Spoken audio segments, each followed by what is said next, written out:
আসসালামু আলাইকুম।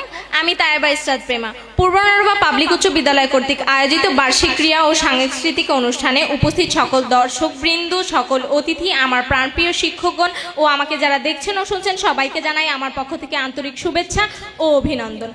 ইংরেজিতে একটি প্রবাদ বাক্য রয়েছে, what is slotted can not be blotted. ভাগ্যের লিখন না যায় খণ্ডান। দেখি আজকে উপস্থিত বক্তৃতায় আমার ভাগ্যে কি রয়েছে। আজকের উপস্থিত বক্তৃতায় আমার ভাগ্যে রয়েছে শ্রেষ্ঠ বাঙালি জাতির জনক বঙ্গবন্ধু শেখ মুজিবুর রহমান। সকল শহীদদের আন্তরিক শুভেচ্ছা ও অভিনন্দন জানিয়ে আমি আমার বক্তব্য শুরু করছি। I will sacrifice my life if necessary to eliminate all the injustice and exploitation from our country. My greatest strength is the love for my people and my greatest weakness is that I love them too much. কথাটি বলেছিলেন একজন মহানায়ক, sir David ফ্রস্টের নেওয়া এক ইন্টারভিউতে। হ্যাঁ, ইনি আমার ভালোবাসা, আমার বঙ্গবন্ধু। আমার বঙ্গবন্ধু শুধুই একজন মহান নেতৃত্ব নন, তিনি একজন দার্শনিক যে স্বাধীনতার 20 বছর আগেই স্বাধীন বাংলাদেশের স্বপ্ন দেখেছেন। আমার বঙ্গবন্ধু একটি ইতিহাস, একটি মহাকাব্য, একটি বাংলাদেশ।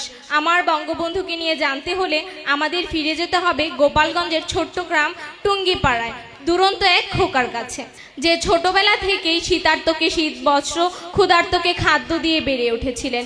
মাত্র 29 বছর বয়সে ঢাকা বিশ্ববিদ্যালয়ে অধ্যয়নকালীন সময় চতুর্থ শ্রেণী পেশার মানুষের অধিকার রক্ষার আন্দোলনে নেতৃত্ব দিলে ছাত্রত্ব হারলেও মাথা নত করেননি কখনো।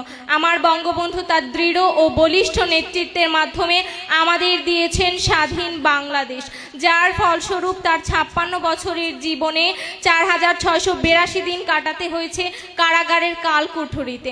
আমার বঙ্গবন্ধু 7ই মার্চের 18 মিনিটের এক ভাষণে এক আঙুল উঁচু করে বাঙালি জাতিকে শিখিয়েছেন মুক্তিযুদ্ধ, দেখিয়েছেন স্বাধীনতার স্বপ্ন। আমার বঙ্গবন্ধু তার দৃঢ় ও বলিষ্ঠ নেতৃত্বের মাধ্যমে আমাদের দিয়েছেন স্বাধীন বাংলাদেশ। কিন্তু হায় দুর্ভাগ্য, আমাদের ধরে রাখতে পারিনি আমরা আমার বঙ্গবন্ধুকে।